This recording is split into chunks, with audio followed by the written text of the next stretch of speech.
আসসালামু আলাইকুম প্রিয় দর্শক, এখন আছি জাইলার হাট বাজার বা করিম খানের হাট, সেই নদীর পার।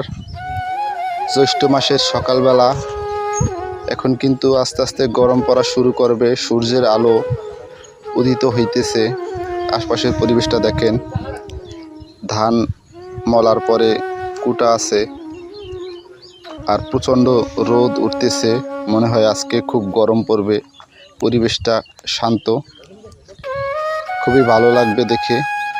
আর নদীর পাড়ে ভাঙন রোধ করার জন্য দেখেন যে বস্তাগুলো দেওয়া হয়েছে, সেগুলো কিন্তু ভালোই আছে। পাশ ফেস দিয়া কিছুটা ভেঙে যাইতেছে। সামনে বর্ষাকাল, এই বর্ষাকালে কিন্তু নদী ভাঙা বেশি হয়, তাই আমাদের সচেতন হতে হবে সবাইকে। দেখেন বাজারে সকালবেলা মানুষ তেমন একটা নেই। এই বাজারটা কিন্তু অনেক আগে অনেক জমজমাট ছিল, বর্তমানে দোকান অথবা নদী ভাঙার কারণে শেষ হয়ে যাইতেছে।